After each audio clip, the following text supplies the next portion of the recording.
It is Monday, April 3rd, 2023. This is all about your Benjamins and your weekly mixtape weekend review video. Hope you had a great week and a great weekend. The voice is back.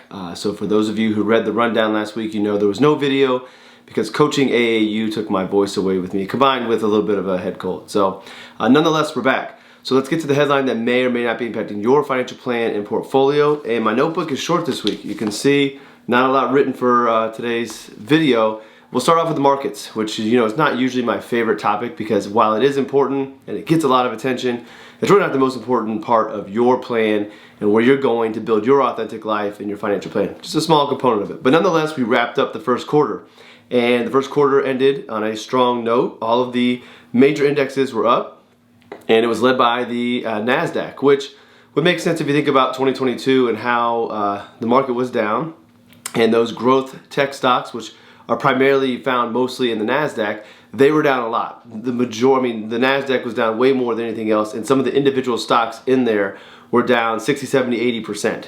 So it would make sense that when we have a bounce back and recovery, and hopefully this is the beginning of a longer term recovery, that you would see the NASDAQ recover harder because it fell harder. So that shouldn't be a surprise, but it's a positive thing to say, especially because of everything we saw in the first quarter. We still have inflation. We still had unemployment at low levels, which the Fed is looking for that to go up. We have the Federal Reserve raising interest rates and still sticking to that. And we had a bank failure amongst all the other little headlines that are out there as well. Multiple bank failures, actually. So with all of that, the market still remained resilient. We had a lot of volatility in there, but finished the first quarter up.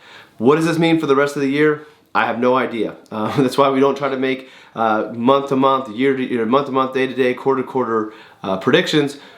Sticking to a long-term diversified portfolio allocated across the globe is probably going to be the best way for most of us to be handling our investing, which is why we're able to kind of ride these things out. But the thing I want to highlight about the first quarter is there was every reason to sit out. There was every reason to not think that things were going to get better coming out of 2022. There was every reason to miss a good first quarter. But if you stayed disciplined, stayed with your plan, understood why you were investing, had the funds you needed for the short-term things so your long-term funds invested could sit, you are glad that you did so. So while we can come up with narratives and we can try to predict the future and try to move in and out of the markets, it's really a hard thing to do. And while the markets tend to be efficient and digest information, I don't think that the market is rational, because you look back in 2020, you look back through last year, you look through right now, this first quarter, it's not behaving the way that you would think it would behave given all the news out there.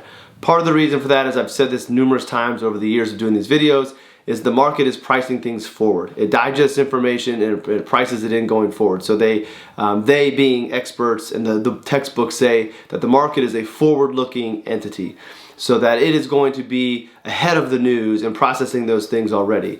But nonetheless, trying to move in and out and make predictions is a tough thing to do. Doesn't mean you can't do it, just a tough thing to do. And you got to figure out, is that worth your time and energy, or is your time and energy best spent elsewhere? And for most of us, it's best spent elsewhere. All right, one economic thing, consumer spending is still growing, but it's slowed over the last month. So, take with that with what you would want. It's hard to determine what's going to happen going forward. Is that going to be a trend? Are things really going to slow? Are people going to continue to spend? Seeing some numbers out there about debt rising as well. So the consumer remains strong despite everything. Inflation is not impacting the overall general consumer, but pockets of the consumer out there are being impacted, as we already know. So that was the main economic piece I wanted to put up. Last week's video missed the raise of the interest rates. Old news, we already know that. So that is all I had for this week from big news. Hopefully you had a chance to watch some of the games over the weekend. The Final Four. The women's were on Friday, last night, Saturday night, as I'm recording this on Sunday. The men's Final Four kicked off. Great game there. Well, great first game. Second game was a little bit of a blowout. And then the women's championship just wrapped up, and LSU won pretty easily, but still with some excitement through it. So one of the best weekends of the year. Sad to see that basketball from the college standpoint is going to be wrapping up on Monday, but looking forward to the championship game. That's it. Short and sweet this week. Don't want to keep you longer than we need to. No reason to talk about things that don't really matter that much. Hit the two high points here, and we'll get on our way. So thanks for tuning in. Always appreciate it. Comments down below if you have anything to say or share. Otherwise, we'll see you all next week in the next episode. Have a great one.